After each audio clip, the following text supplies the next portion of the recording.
Hey, Plus Sides community, before we jump into the podcast, do me a favor, like, subscribe, and share if you haven't already. This helps us get referred up in the algorithm so we can find more people that need our help and guidance from our doctors. Thanks so much for supporting the show. Let's jump in.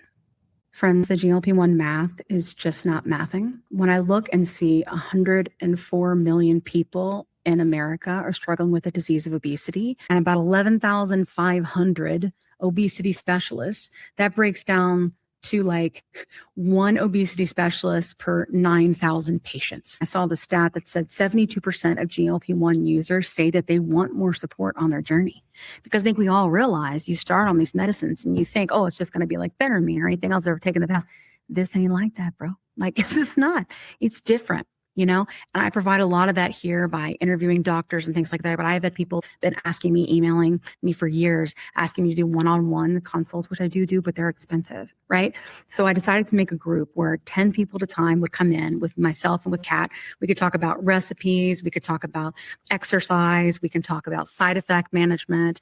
We could talk about ideas on breaking stalls or things that we've tried. None of it's medical advice, but it is community support. It costs $50. If you're interested in that, there's a link in my bio. You just fill out that form. If you're not and you just want to go this route, that's okay too.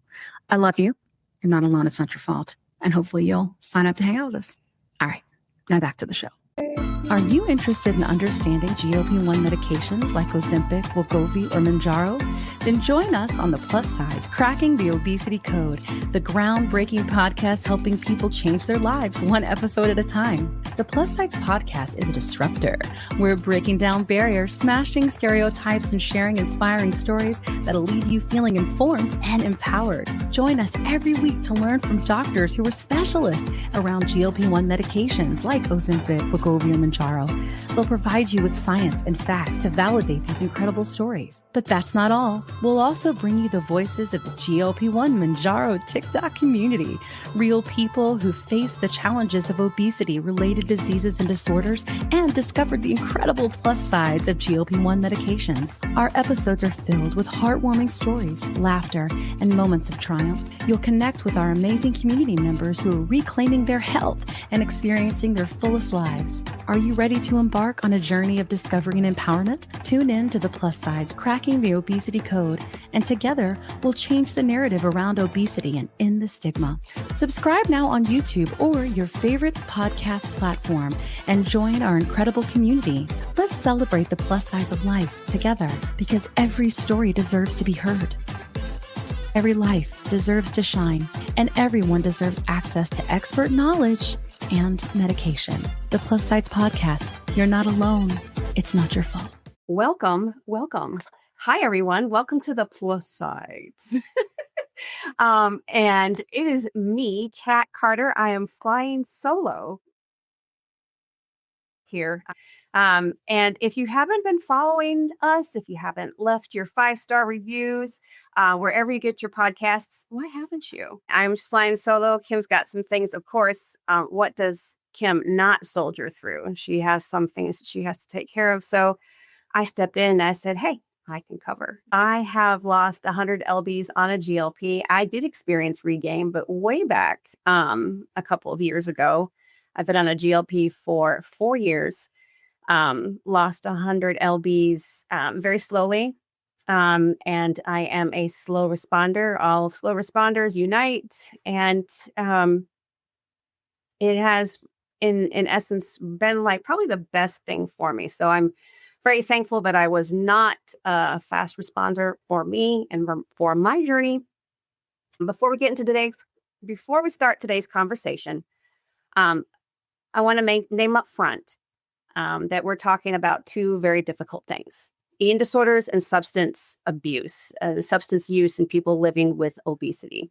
We're going to talk about them honestly, but we're not going to walk through specific behaviors or numbers because this show is for people who may be in the middle of it right now and they're not watching it from the outside.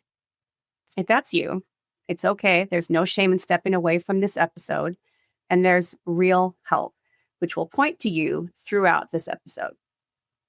Here's why we wanted to do this episode.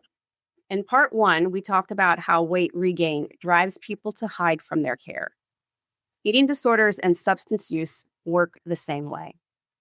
They thrive in shame and secrecy. and they get missed, especially in higher weight bodies. It's a conversation about what these look like, why they're so easy to hide, and how to actually get help. All right. And so, with that being said, I'm going to introduce our guest, Nanette Adams. Could you give us an overview of what you do and how you help people? I'm a licensed professional counselor and a licensed mental health counselor in 13 states. And I primarily work with people affected by obesity in obesity care. And I began that specialization about 15 years ago after I had my bariatric surgery and had an experience in a support group where one of my fellow support group members had a substance use disorder, and her life ended tragically. And that led me to specializing in this patient population because I was part of it and I saw that there was a need. I have gone on to train in eating disorders and recognizing eating disorders. I've worked in substance use disorder clinic, particularly inpatient and intensive outpatient. And I am passionate about helping people who are affected by obesity get the appropriate psychotherapy and care to live happy and full lives. I think it's important to refer to resources for people who may be struggling with these issues. And the National Alliance for Specialized in Eating Disorders, Monday through Friday, 9 a.m. to 7 p.m. Eastern Time. They can help direct people to treatment referrals at all levels of care. You can also find them online at findedhelp.com. So since this is not a 24-hour price line, we do need to pair that with 988, or if you're in imminent danger, calling 911 to get immediate care. Yes. The substance use, also want to point that direction to SAMHSA, the LMHC National Hotline. So their helpline is 1-800-662-4357. It is free and confidential, and that one is 24/7, 365 days a year, both in English and Spanish. And they can provide treatment referrals and information to help people locate the appropriate care. And they are at findtreatment.gov. Okay, great. And those will be in the notes. We'll definitely highlight those resources in this episode. That's very, very important. So I'm so excited to get into this with you. So let's talk about how things travel in packs. Specifically when we're talking about like obesity, eating disorders, and substance use disorders. Let's talk about how and why they travel together a lot of times. So we see obesity, eating disorders, and substance use disorders often run parallel. All three kind of sit in the same shame, blame, hiding behaviors, and get worse when concealed from care teams. And people often are ashamed of when their struggles are. So a lot of what we have to do is establish those patterns, like helping people see and have insight toward the patterns in their lives and understand that building capacity to better manage emotions, stress, anxiety, sadness, improve relationships, and identify those patterns in your life will benefit you from the long-term management of the disease of obesity. Great. I totally get that. I feel like when we talked about previously when things travel in secrecy, I remember I talk about it a lot on this podcast where I did go to OA. I went to Overeaters Anonymous for a while, trying to get on top of my compulsion, my binging, before I discovered a GLP, and the secrecy of the disease, right? It's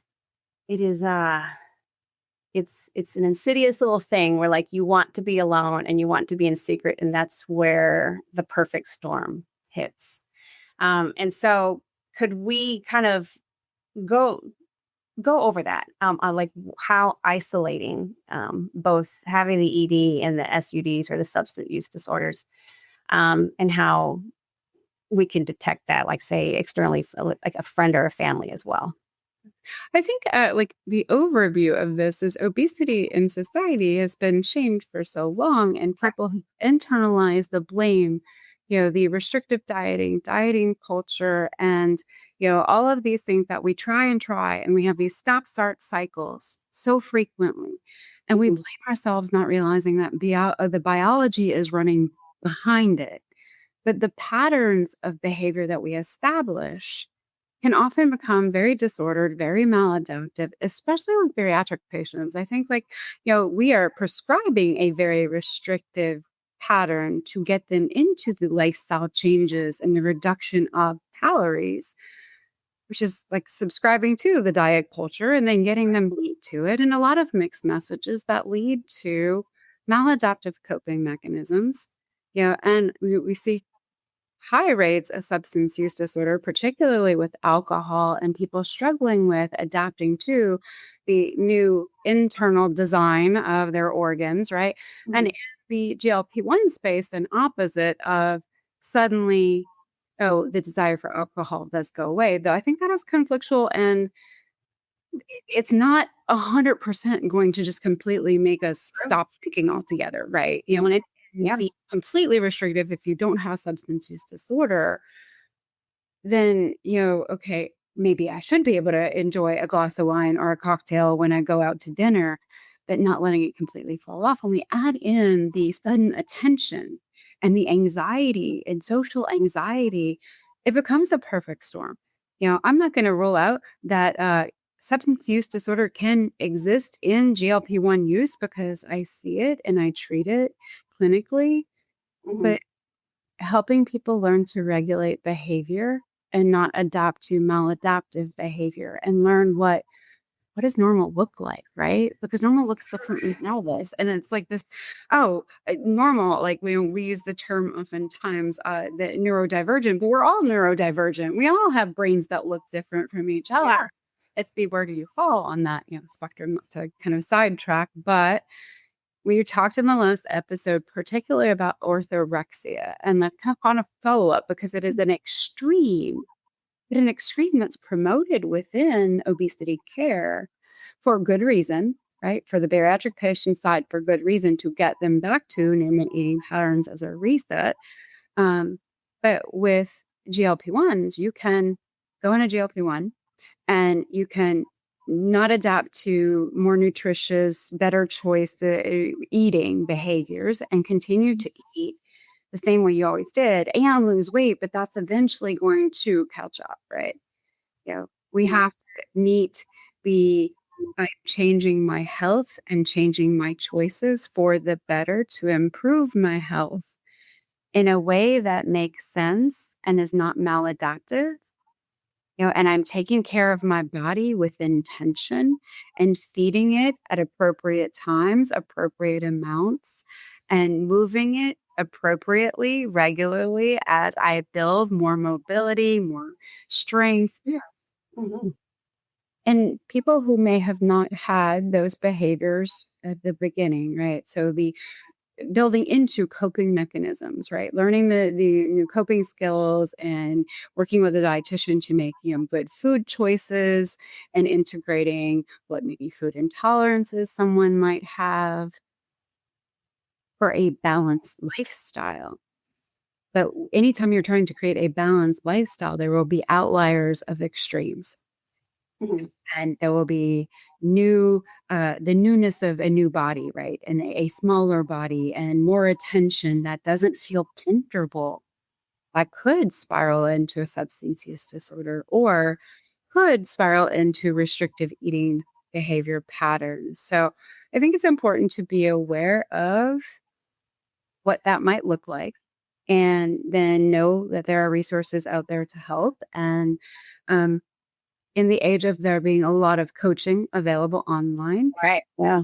vetting the person you choose to work with, but also knowing that there needs to be resources and referrals to licensed professionals when the behavior falls outside of your scope. Yes, most definitely. Could we back up this a little bit and provide what is the definition of, you said, orthorexia? Okay, so orthorexia, actually, we talked about this in the last episode, but it is the extreme eating, like restriction behavior, like food choice restriction behavior. And it's one that doesn't get a lot of highlight because often it runs under the radar, but it's these set of extreme behaviors to always eating organic and not, eating out or eating at somebody else's house and having to have like extreme control over dietary choice to the point where it becomes very difficult, to make those choices, right? Like they're like setting up really refined restrictive rules. So it's defined by a lot of restrictive rules. And so kind of diving deeper into that, you might see somebody, okay, I'm only eating grass-fed, grain-free cows. Very, very restrictive, or like free-range chicken that are only fed this particular type of grain, whatever, right? Without some medical basis behind it. Oh, I have an allergy to this or an intolerance to something else. It's defining very restrictive food rules that limit choice, that limit enjoyment of food. Because the patient may have had bariatric surgery or is on a GLP-1, food should still have some enjoyment. We should be able to say, I don't restrict myself from eating a certain food group. I know that I can't have that all the time. I know it has a place in my choice sometimes, and I am aware of the, choice might be, oh, I want to have cake. I think we talked about this in the last episode. Yeah, I want cake, but I want, I want really good cake. And I'm going to slate that for this weekend, and I'm not going to be impulsive about it. And I'm going to make it an experience, but it's an experience I don't have every day. It's an experience I might have once or twice a month, and it's special. So it's a smaller percentage of the time in my dietary choice that I might have a piece of cake. Okay. Now, which is reasonable and rational. But if we become so restricted, the moment you say this is off limits, it's exactly what we want, right? And then we can spiral out. And I remember, I'm going to tell a story of myself, post-bariatric surgery and really struggling with keeping things down at one point, and knowing that ice cream was something that, I could keep down, which spiraled out into me buying 2.5 gallons of ice cream. And then for like 3 days, that was the only thing I ate because it was the only thing I could keep down at the time, and getting so sick from the sugar and the milk fats and being like, no, this is not normal. I can't do this. So I like literally took both the gallons of ice cream and walked them to the dumpster at my apartment complex. It's like 15 years ago. It was like, I can't ever have ice cream again. And like, no, that's not reasonable. I like ice cream. Ice cream can fit into a healthy diet. And so confronting, the extreme behaviors in yourself, right? And then relearning how to have a healthy relationship with the foods that often we eat too much of sometimes. Yeah. I think it's definitely a journey. It's a journey that I've gone through, definitely trying to like finding the balance. But especially I say with like bariatric surgery patients, I mean, how do you advise any of your patients, like how, because I can see how orthorexia can develop where you are, especially a lot of us at the beginning of our journeys, like, I'm going to be so little, or everything is going to take everything away when I get to this certain size. And we know that doesn't happen. But how do maybe you advise some of your patients that, how do we get to a point where we can find balance if we are such like an extreme at first? Well, there's the limitations, right? In bariatric surgery, we have to worry about dumping syndrome. And so dumping syndrome is a kind of an extreme reaction to certain foods, particularly happens with sugar and milk fats. It can happen with other types of foods. It can happen with carbs, carbohydrate, like, pasta, rice. We also have the physical discomfort that can occur. And so one thing I find is like teaching people to slow down and work through the impulse and to regulate. Regulate is huge because, much smaller meals, more is not the intuitive, not what we've been taught. And for bariatric patients, that can be a big struggle. And then the food rules we get with bariatric surgery, protein first, which across the board for most GLP-1 patients, that's pretty common. Okay, now I have restricted amount. I have types of foods or food categories I need to focus on. Learning to listen to your body is really important because a lot of us have missed hunger cues and hunger signals. We have, are not able to feel fullness until we're over full. And then, with a sleeve, you put out 80% of the stomach. With gastric bypass, you have very small pouch. We're doing bands much less. I had a band and that was very detrimental and actually promoted a lot of disordered eating behaviors. And so the learning how to care for your adjusted organ in bariatric surgery is important. Right? Yeah. The eating more slowly and with intention and making good food choices is just built into post-op bariatric programs and, people learning that. But the long term, the further out, the further we get out, I think a lot of people will think their bodies have gone back to normal. And no, these are permanent changes that we have to sustain in order to maintain the health benefits of surgery with GLP-1s, learning how to maintain the sustained nutrition choices, the care and intention we spend within our body, the learning how to sense when we're full, right? To get to that 80% full. I think that's kind of what I tell my clients. How do you sense you're 80% full so you can stop, and monitor? How does that feel in my body? Because a lot of us have numbed from the neck down and we are not that in touch with our bodies, and we have to rework that connection. And it's integrating all of the lifestyle changes. The other piece of the puzzle is emotions, right? And being in touch with your emotions and knowing how you feel and knowing how people around you make you feel. Mm. Yeah. From my own experience that having Thanksgiving dinner at my mom's house is a huge trigger, but that got disrupted one year when I got the wrong time for dinner. Everybody was there at 11 and they started eating without me. And I got there at 12 and it was well, this makes me mad. And I was angry. And so I ate so much less for the very first time. I felt, wow.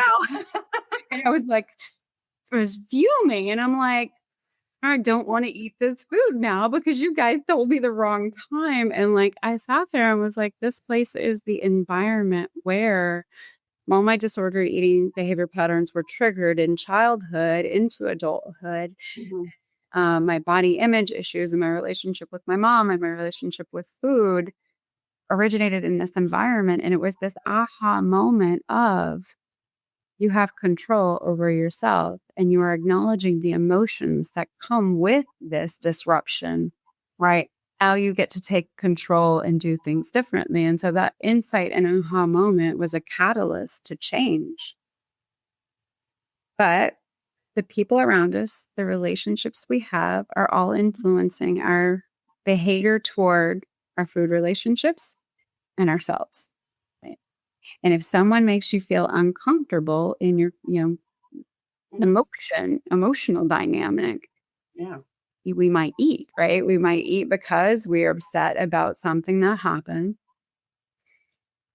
which is not a favored way to handle your emotions, right?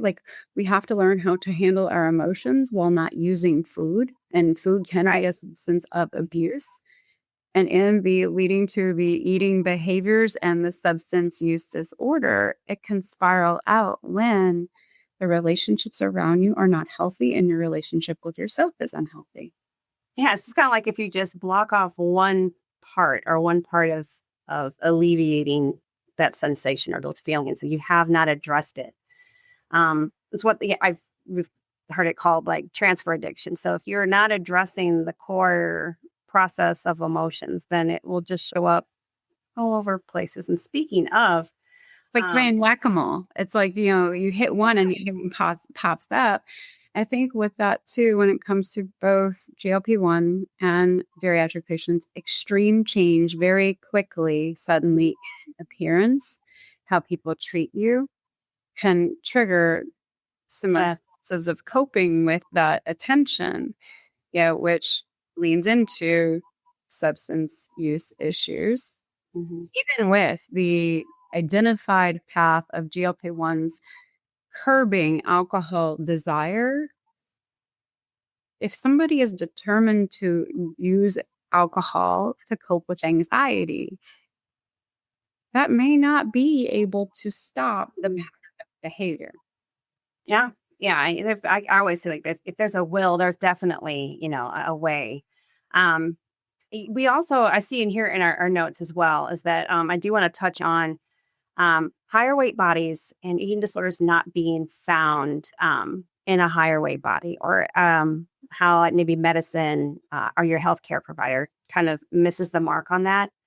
Um, so what's your feedback on that as far as with healthcare professionals being able to pick up on eating disorders being detected in higher weight bodies? I think we get underserved in the healthcare environment because they just say, move more, eat less. Of course. You're definitely shifting the narrative on that, but actually screening for eating disorders might be missed when someone is even saying bluntly to a provider that they are restricting. It might not trigger actually assessing that or a referral to someone who specializes in eating disorders or substance use disorders.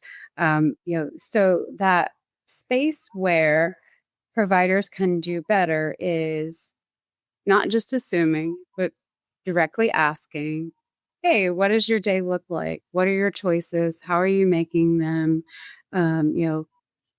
Are you restricting throughout the day? I mean, that's a red flag for me. If somebody's restricting all day long and only eating in the evening, Yeah.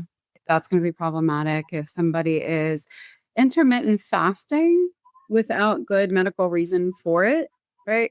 That's going to be a red flag of, hey, tell me about why that resonates with you and what you're trying to achieve.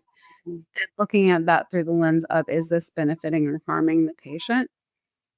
But catching that is really important, and purging behaviors, right? Like people are ashamed of those kinds of patterns of behaviors, so they might not name it to their provider. Particularly, I had a client one time tell me that she feels more comfortable telling me about the restricted eating behavior patterns and or purge patterns that it has. And this is across the board with a lot of my bariatric patients. They feel like they can be honest with me because I am one of them. Yeah. Building rapport with for me on my side and other clinicians, building rapport so they feel open to be able to be honest that, hey, I've been throwing up at the end of the meal because it didn't feel comfortable, or I ate too much, or I ate too fast. Okay. We need to talk about that. We need to screen for and look and see if maybe you need a level of care, because we don't want this to spiral out into being a pattern that you repeat all the time and your body's not getting enough nutrients, and you are potentially causing more harm. So we catch it in the beginning, but it's hidden, and people have shame toward it, and so they don't talk about it, and a provider might not catch it. Yeah. There's so much shame around, I would say this Three. obesity period. Like, yeah. And it is a matter of you what? Obesity, eating disorders, substance use disorders all have shame attached, because people want to say, that's your behavior, that's your fault. No, it's not your fault. There's something else going on psychologically with both substance use disorders and eating disorders. Something's going on there internally in identity and in anxiety and in emotional management that we need to be more curious about. Where is this coming from? Yeah. Yeah, most definitely. I think it's just a matter of, like what we always talk about on the show, is being comfortable enough with your practitioner when it comes to that. And you said that, yeah, you were also a patient yourself. So that does open up the comfort level.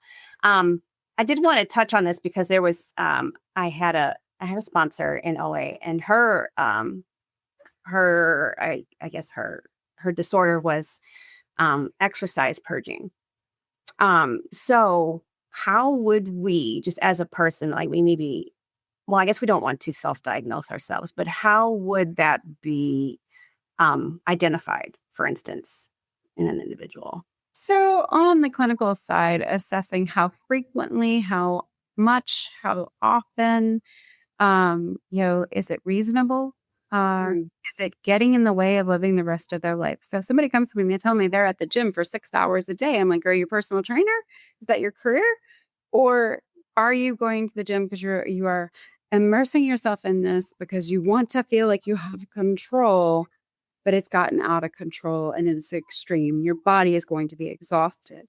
We have to leave space in life to live, not just obsess over it. So if it becomes an obsession, exercise can become kind of obsessive, but those of us who go from sedentary to now being able to move, because there is the space between. Somebody might not be able mobility and they're building into it, but we don't want to burn out.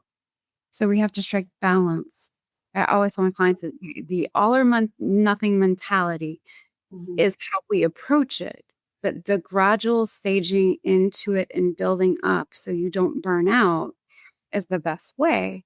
But you're going to fall off. You're going to stop for a little while. You're going to get back up. It's going to be an all or nothing until you create balance. And setting it, what is reasonable for me? So for me, I'm a Pilates instructor, and I practice Pilates usually between 6 and 10 hours a week. Like I have a studio in my house, but I am also getting my hours for my comprehensive Pilates teacher certification, which is 500 hours, which I'm like not trying to do that in a year. At first, I thought I was going to do it in a year. That would have been extreme. So the slowdown and the saying, you know what, this is my goal every week. I want to put forth, teaching 4 hours. I want to, practice myself for 6 hours. That's my 10. That's my cap. 2 hours a day, every day of the weekdays, right? Or the shift to, I have more time on the weekends. So if I have more time on the weekends, I might shift 2 or those hours, but I give myself a break. I always will take a day off in between after 2 days straight. I try to skip a day, but that's not always practical. So it's like, if I didn't work out yesterday, I'm going to work out today. Try not to exceed 3 hours of both my training and training other people each day, because that leads to burnout. And so balance. And I think that's going to look different for every single person in the type of exercises they do, both, weight training or other types of, cardiovascular training, everything, putting the pieces together. But if you start out, you haven't been exercising and suddenly you're like, I'm going to exercise, 12 hours a week. That's an extreme.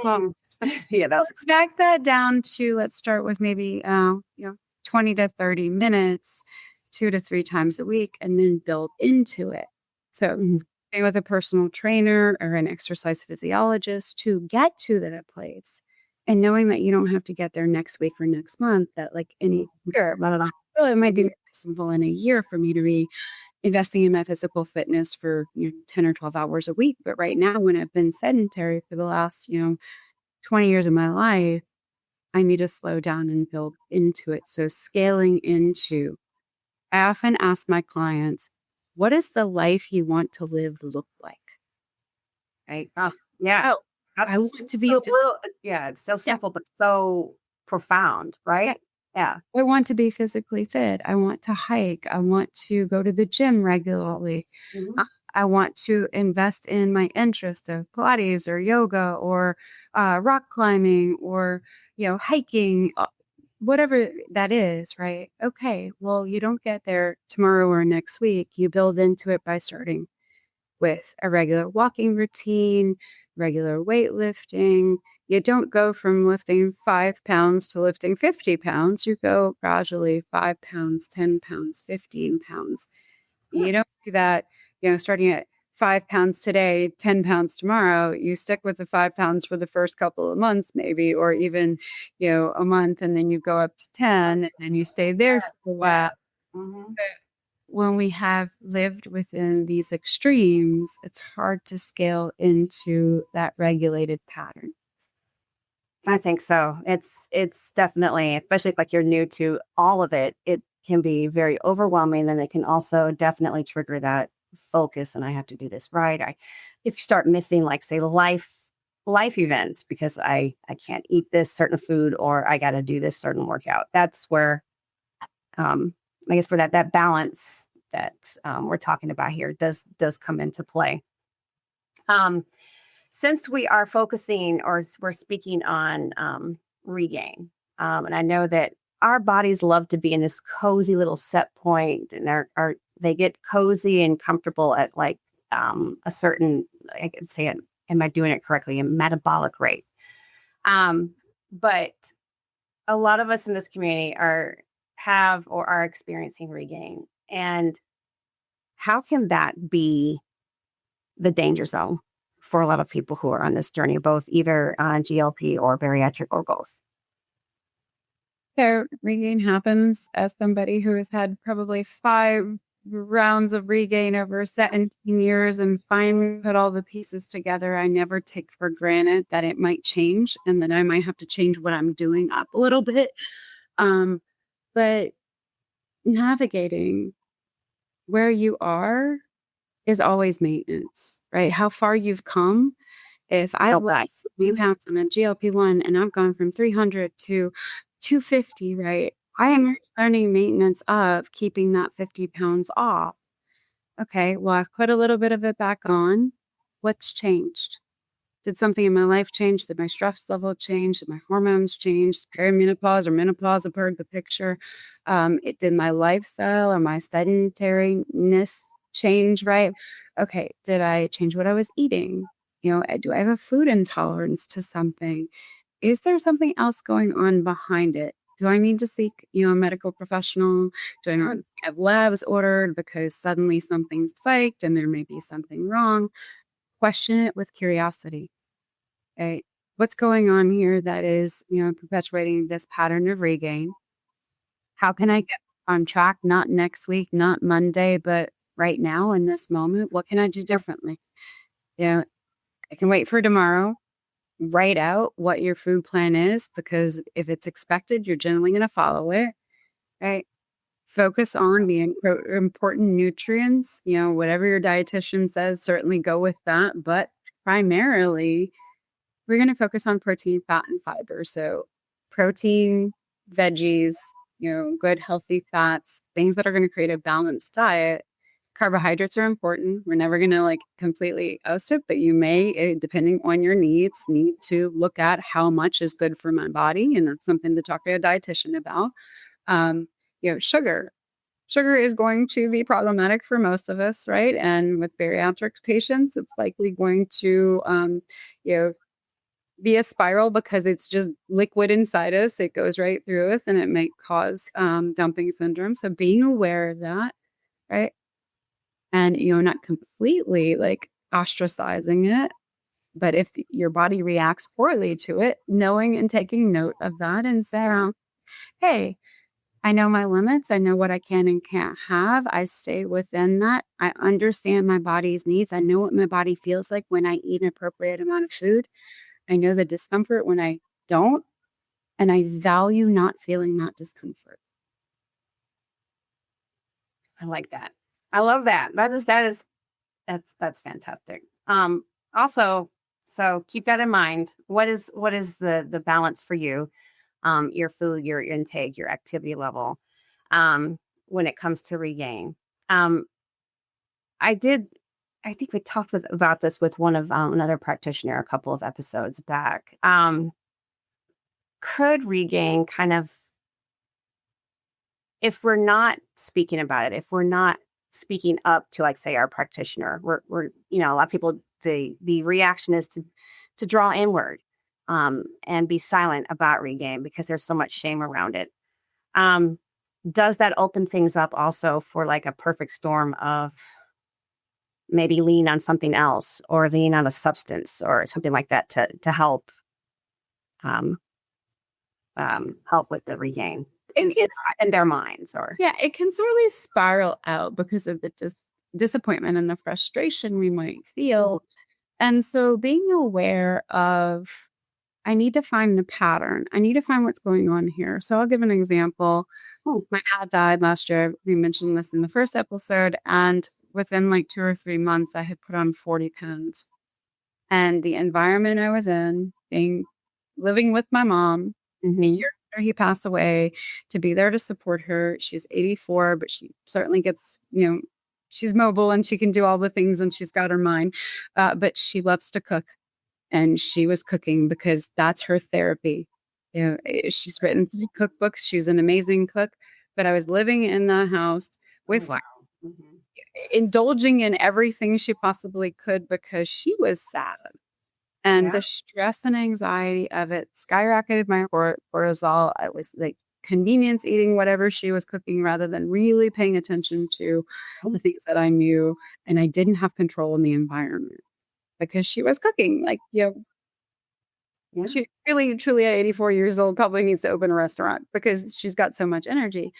And that environment was putting it on. And it did not take a whole lot, but the stress and the cortisol spike and the further away from my Pilates studio that I go to, so I wasn't working out as much, the loss of coverage of my GLP-1 medication and trying to figure going on a compounded at the time, put me in the space where the tools that I was using dropped off and I didn't have the order and the control in my environment to be able to regulate. And I had just lost one of the most important people in my life. exactly. Right. So the sudden changes spiraled out. And so I had to catch myself in that and reel it in and, go, okay, I need to get back on track. Luckily, I was with her for a year and then moved in my own house and got resettled and, things fell back into place. But sudden changes certainly can. And it means a lot to recognize what's going on, to make the adjustments, to get back on track, because there's no shame in regain. It's going to happen. It doesn't matter how much you control for every little bit, life is going to happen. And being able to get to a place where, oh, hey, I'm seeing a shift upward. I'm seeing the trend. What's changed? Okay, I need to get back to my basics. I need to get back to tending to and taking care of myself in difficult situations and stressful moments, divorce, relationship changes, death, loss. We might lean into, oh, I'm going to have a drink, and that drink becomes 2 or 3 drinks, and then you're coping with alcohol. Yeah.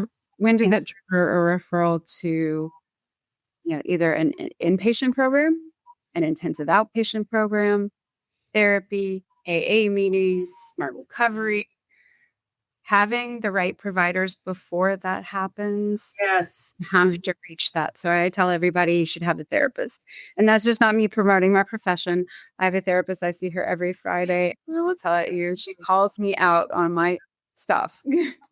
So I think it's important because stigmatize mental health care, right? In society, oh, it must be crazy. Absolutely not. No, you're invested in growth for yourself. You want insight. You want to change the patterns that have gotten you there. And it's really important to see it through that lens of comprehensive care all around and having a regular therapy session, even if it's just once a month. My once a monthers will tell you, it just goes that they would say, that's my check-in and that's my accountability. And I won't let my therapist go. And as many times as I'm like, you're good. You're in a good space. Just contact me. No, my once a month check-in is important. We need it. Yeah. And I value that when they tell me that. I'm like, okay, no, you are the expert in yourself. We have our once a month check-in. I'm really but being in practice for so long, I have a number of those. And they're, I'm always surprised the insights that happen in that once a month, because most of them are keeping a journal, keeping notes, or they've emailed me throughout the month to say, hey, this happened, and I just want you to know going in. And I'm like, awesome. We don't have to have the tool. Yeah. And that we can hit the ground running in therapy and get to the nitty gritty. And I already told them, and I've worked with them for a long time. So it's so much easier when you have an established provider And then something happens in life that triggers a need for a higher level of. Friends, the GLP-1 math is just not mathing. When I look and see 104 million people in America are struggling with the disease of obesity and about 11,500 obesity specialists, that breaks down to like one obesity specialist per 9,000 patients. I saw the stat that said 72% of GLP-1 users say that they want more support on their journey. Because I think we all realize you start on these medicines and you think, oh, it's just going to be like phentermine or anything else I've ever taken in the past. This ain't like that, bro. Like, it's just not. It's different. And I provide a lot of that here by interviewing doctors and things like that. But I have had people been asking me, emailing me for years, asking me to do one-on-one consults, which I do, but they're expensive, right? So I decided to make a group where 10 people at a time would come in with myself and with Kat. We could talk about recipes. We could talk about exercise. We can talk about side effect management. We could talk about ideas on breaking stalls or things that we've tried. None of it's medical advice, but it is community support. It costs $50. If you're interested in that, there's a link in my bio. You just fill out that form. If you're not and you just want to go this route, that's okay too. I love you. You're not alone. It's not your fault. And hopefully you'll sign up to hang out with us. All right. Now back to the show. Care? Is it weekly therapy? Is it an intensive outpatient program for a specific problem? Or has life happened, a loss, a death, a change in job, divorce? Okay, you can change the level of care and the amount, frequency you're going to therapy because you already have a provider there. Mm-hmm. Yes. And it sounds like also journaling, writing, finding ways to kind of process, cope, and look at your emotions and where you are from day to day. Finding something, writing or I don't know, taking a walk and thinking.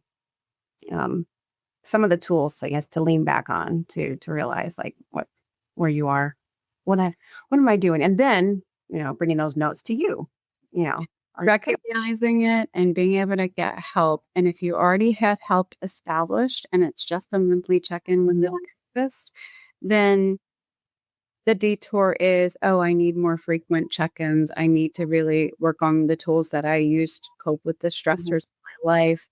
The moving toward intervention support groups, excellent place to be able to identify that maybe you might need more help, right? And then sharing your story, because sharing your story with other people builds community and they realize that they're not alone. Then you're to say, hey, I hear you and I see you and I see you struggling and I want you to get the help. Let's help you find a therapist. Yeah, that community piece is very, very important, especially. Community is the intervention, right? And finding the opportunity to build community and know that you will meet people that you identify with, that resonate with you, that will be there to lift you up and support you when tough times come and regain happens, or when there's a substance use issue. And, somebody who's a really good and valuable friend will say, hey, I've noticed that you've more and that you're struggling and I'm concerned about you. Let's talk about it. Let's figure it out.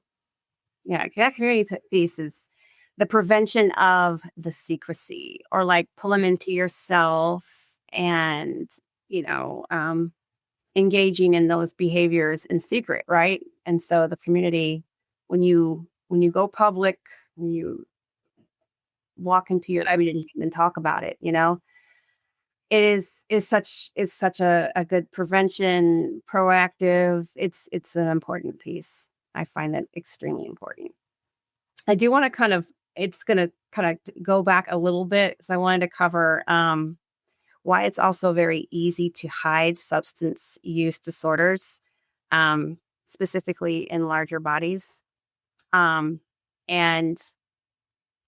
how can I guess how it gets missed by our practitioners, and what, like say, if you're a practitioner listening, what are some of the signals that they can look out for, but also why though is it so missed in obese bodies? Because the weight is often the focus, right? Right. Distraction that, yes, you need to reduce your weight. Well, then once the weight is starting to come off, it's the celebration of the weight coming off. Yes. Well, is the weight coming off in a healthy way? In, lifestyle changes, nutrition and exercise, and, the emotional tending too.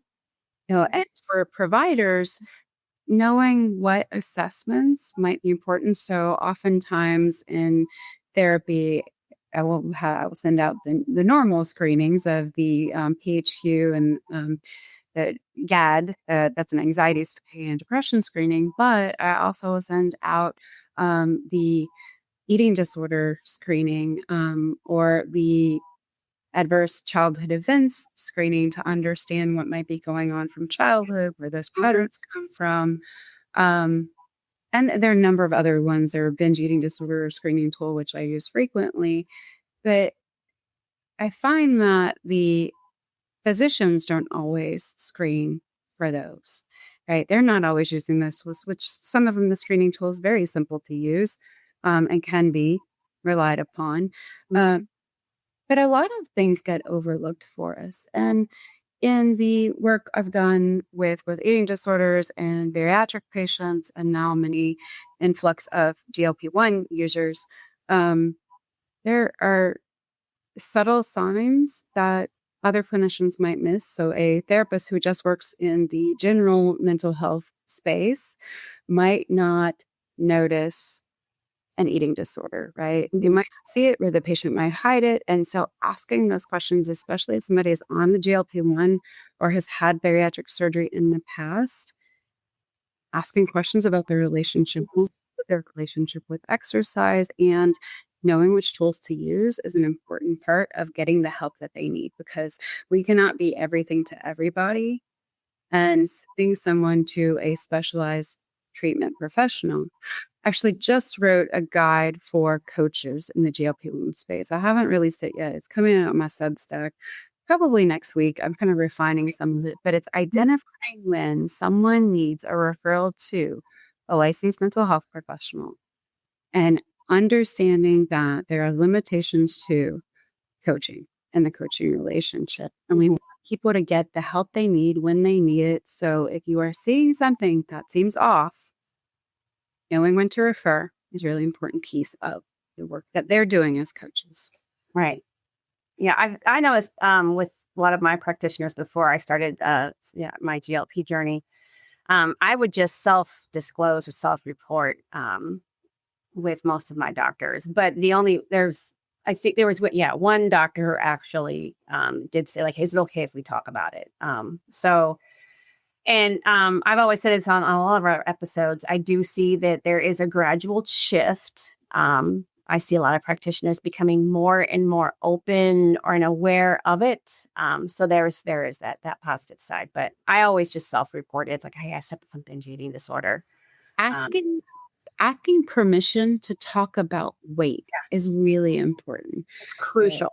It's so crucial. And the emotionality that happens, right? Because if you just come in on that, and that's not what somebody was there to talk about, it can become very contentious to the rapport you're trying to build as a provider. And so, even if somebody comes to me knowing what I do, I will ask permission. Hey, is that something you want to talk about? Yeah. Are they talking about people that they know that are on on weight loss medications and projecting outward? The confrontation there, the intervention becomes, hey, I noticed that you've been talking about, people in your life who are on weight loss medications. How is that something you want to talk about? And how can we have that conversation in a way that feels safe for you? Yeah, I think it's all about safety, feeling safe, feeling seen. I just remember that moment. I felt so seen. And she laughed at me. I just remember my doctor, she's like, no one has ever asked for permission. And thank you. So it needs to become more common, right? And every interaction with every physician, if weight is going to be a subject matter on the table, they need to start with, do I have permission to talk to you about your weight today? Is that something that you would be interested in talking about? No is a complete sentence in it. I had an experience with my mom a few months ago. We went to a cardiologist. She had a follow-up appointment, and the nurse brought her back. The scale was in the hallway, and she told her to get on the scale. Told her, not asked her, hey, ma'am, would you like to get on the scale? And my mom, knowing having me as a daughter, knows that it's an inappropriate place to have the scale and that she can opt out. And she said, I don't want to be late today. And the nurse pushed back. And I'm sitting there with her at the because I don't want to embarrass either Yeah. of them, right? Like in Right. this interaction. But when the doctor came into the office, my mom said to her, I did not feel comfortable with the weigh-in process. And so I refused weight. And I think you need to talk about your nurses about asking permission to weigh your patients. And you should probably move your scale into a private area in the office on the floor. Yeah. I mean, yeah. I feel like sometimes, like if I'm going in to be seen for like an allergist, like, oh, why do you need my weight? And it's very triggering for a lot of people. And I know that the medical community is catching up with that, but sometimes it can send somebody into a triggering tailspin, especially if they're recovering from eating disorders or substance use disorders. That could be that point. It's, not just talking about weight, but just having to take your weight. I know personally, I when I was heavier, I remember, and it was just something small. I don't know if she was a medical assistant or a nurse, but she said, I have to go get the bigger one for you to take your blood pressure. And that was just like, I know maybe she was saying it casually and it didn't mean anything, but to me, it made me feel poopy the rest of the day, like things like that are so small. Isolating. It's very isolating, and we become avoidant to those environments. I mean, I had about 10 years ago. It wasn't with my own client. It was with a friend who went to a doctor, and she hadn't been there in 10 years. And it took a lot of courage for her to work herself up to go to the doctor. And then the interaction was really stigmatizing regarding her weight. And she shut down and she didn't go to the doctor again for another couple of years. It kind of helped her find an appropriate provider who was trained in obesity medicine. And that was the game changer because they were sensitive about that. But it would have been so much easier to say to you, hold on a minute, I need to go get a different piece of equipment, right? She wouldn't have said anything about the size of the cuff, or she could have said, let me go get the appropriate equipment. End of story. It wouldn't have felt the same. It wouldn't have landed the same. You may have known, right? It would have been inferred, but just the words you choose are so impactful. And so it's so true. And I think about it for myself as well. Like I have to think to myself, like, okay, the words I'm choosing with somebody else, like how am I, because we all do it. We all can make an impact with whatever sort of conversation that we're having with anybody at any point in time. It's just so profound, but I'm still so I know I'm a little bit Pollyanna when it comes to healthcare. It's because when it comes to medical professionals, I do see that shift. So wonderful shift to see. And I'll tell you, the care that we receive can define how quickly we get to the goals we set. And that's that weight loss is not a goal, it's an outcome. And it's important to understand that the goals don't have to be about the number. The goals can be about mobility, about emotions, and about regulation, about improving health conditions, because that number on the scale can change and you can still be healthy. Yeah, it really, it just makes such a big difference. I think sometimes it could also kind of arguably be part of your community as well. Your practitioners, they could, if you have to come out, you gotta either go in public or get on your mobile device and speak to your practitioner. So it's a big piece of that as well. And it makes me think of it's this funny flow chart it's a little an animation that I have in my house. It's like the warriors of mental health, and one is take your medication, see your therapist, because everything is all integrated, especially even with your GLPs as well. It's not just one part of the puzzle, right? Community activity, getting vitamin D, touching the grass, Obviously, your coping skills, right? yes. One of the like pivots too is, wow, I don't have the food noise that I'm used to. I have food apathy. Oh, let me list what the best choices I could make could be in this moment. Because that Mhm. could be the pivot to changing your choice and moving toward taking care of your body better.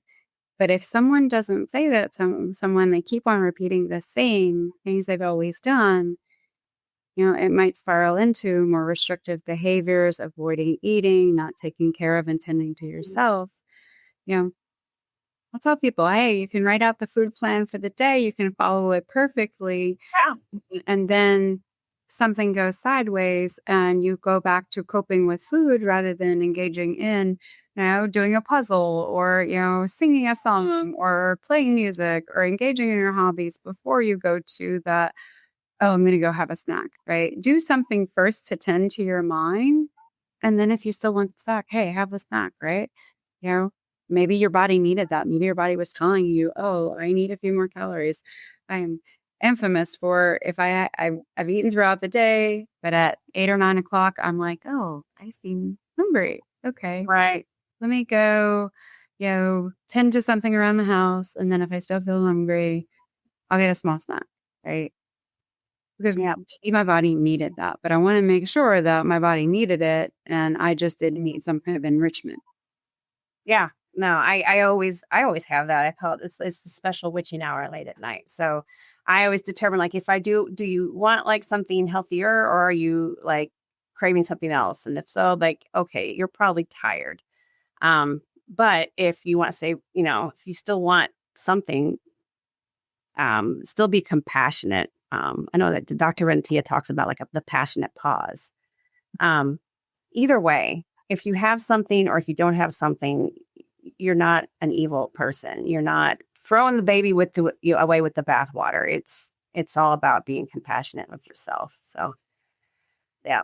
So Identify patterns that we have, because if it's a problematic pattern that is leading to a binge late at night or night eating syndrome, then yes, I need to confront it and figure out where it's coming from. Is it from stress about work tomorrow, right? Like, Sunday evening, I'm finding myself and, binging on Doritos because I'm nervous about work tomorrow because my job is really stressful. Then I need to look at how I can lower my stress and anxiety level and I can confront my job issues. Yeah. And sometimes the best solution is to find another job, right? Like, but we don't want to, because the market's terrible right now. Well, I work in an unhealthy work environment. It's causing me lots of stress. I either need to confront my boss and say, hey, I've got too much on my plate, but we have a hard time speaking up about those things because we're very insecure in our job situation. Markets are not great right now. It's harder to find a job. You look at that as information and then coming up with a plan to change those circumstances so it's not spiraling out. One before I have to go back to work, I just want it to be the weekend. This is the grind. We have to look at like how we are managing our life and our stress levels. true. Yeah. I remember we call it the Sunday scaries. I totally identify with that, especially when you start to avoid going to bed, because if you have to go to bed, that means you have to get ready for work in just a little bit, right? Because it's after you wake up. And so we do whatever we can to avoid. We're like, I mean, it's On just, these devices all the time, right? Like in yes. addiction too, like recognizing where consuming media and social media, Mhm. they also spiral out into excessiveness. Balance is key, and navigating balance and understanding. I need to have time away from the screen. I need to spend time with people I love. I need to tend to my hobbies. I need to have things outside of work. A lot of folks just dive into work because it helps them stay focused and, they're very serious about their jobs. Yeah.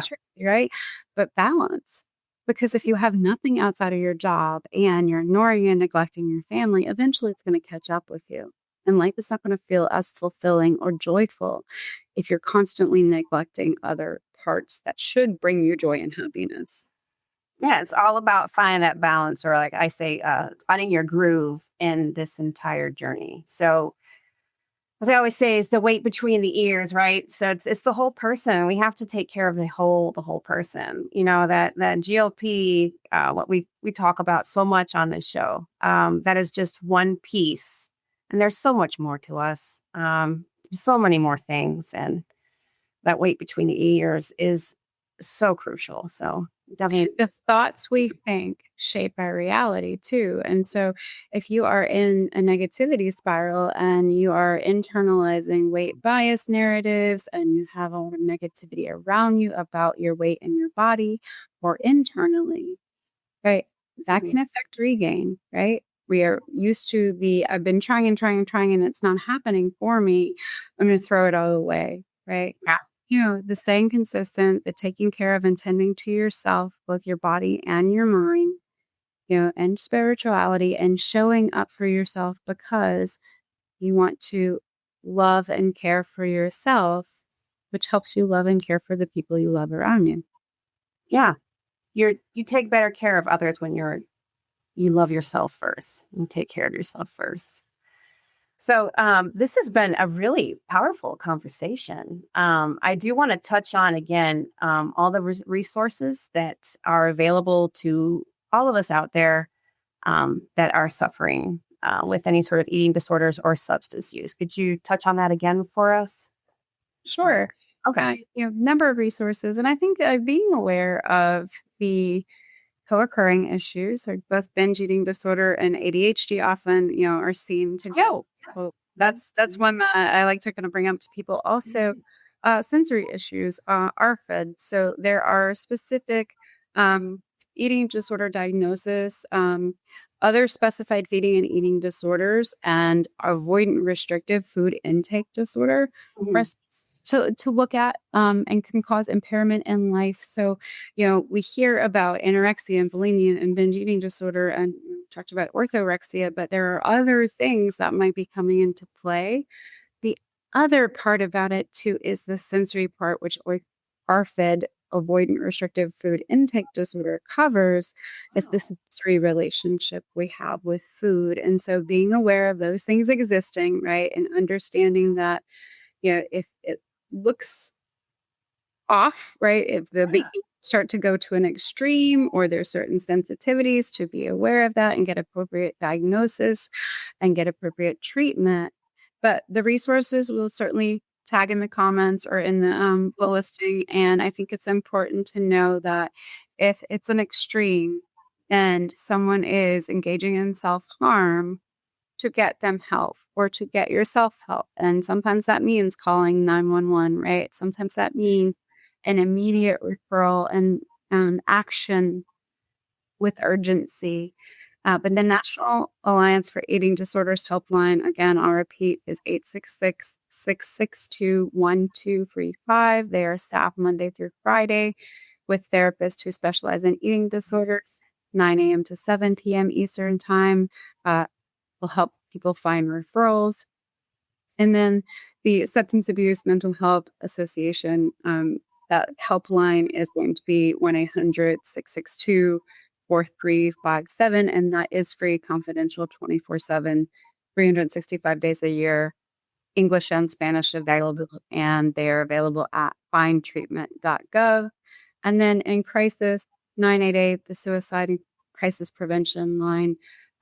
You can call or text that line 24/7. And so it's important to know that those resources exist, not just for yourself, but for the people you love. If you notice, unusual behaviors with food, eating, relationship with their body, body image issues, sometimes helping people get help can really make a difference. And saying, hey, these resources are available, call and talk to somebody, get a referral.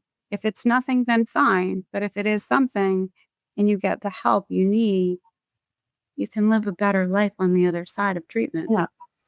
There is no shame, no harm in asking for help. You did mention, I know that we were mentioning all the resources, but I when you mentioned ADHD, that is so very much like argumentatively like linked to BED and other The impulsivity. Mhm. And, the commonalities too, the impulsivity in relationship with food. And sometimes we see them running together. We certainly see them separately. But being aware that they can run along the lines together and that there is treatment, there is medication that can help. But being in therapy and working on the skills and behaviors run alongside with medication treatment. Mhm, mhm. But the first step is actually having the care team in place so you can get the help you need to make sure you're on the appropriate medications and you're getting the treatment so you can live your best life. Because Heck yeah. by all of this, right? And it feels overwhelming constantly. We don't have a space for living life and enjoying life. Yeah. So make space to enjoy life. The only way you can do that is talking to people, talking to your therapist, you get your community, and reaching out. There's no shame, none at all. So, well, it's been a great conversation with you, Nanette. And of course, we will definitely put all your contact information in the show note. Also, we'll reiterate Sure. Absolutely. places where you can get help. It's not your fault. Hasta la pasta. Oh, also, shameless plug. Leave us followers wherever you get your podcasts. 5 stars are appreciated. And we will chat with you next time. We appreciate it. Bye for now. Bye. Are you interested in understanding GLP-1 medications like Ozempic, Wegovy, or Mounjaro? Then join us on The Plus Sides, Cracking the Obesity Code, the groundbreaking podcast helping people change their lives one episode at a time. The Plus Sides podcast is a disruptor. We're breaking down barriers, smashing stereotypes, and sharing inspiring stories that'll leave you feeling informed and empowered. Join us every week to learn from doctors who are specialists around GLP-1 medications like Ozempic, Wegovy, and Mounjaro. They'll provide you with science and facts to validate these incredible stories. But that's not all. We'll also bring you the voices of the GLP-1 Mounjaro TikTok community, real people who face the challenges of obesity-related diseases and disorders and discovered the incredible plus sides of GLP-1 medications. Our episodes are filled with heartwarming stories, laughter, and moments of triumph. You'll connect with our amazing community members who are reclaiming their health and experiencing their fullest lives. Are you ready to embark on a journey of discovery and empowerment? Tune in to The Plus Sides, Cracking the Obesity Code, and together we'll change the narrative around obesity and end the stigma. Subscribe now on YouTube or your favorite podcast platform and join our incredible community. Let's celebrate the plus sides of life together, because every story deserves to be heard. Every life deserves to shine, and everyone deserves access to expert knowledge and medication. The Plus Sides Podcast. You're not alone. It's not your fault.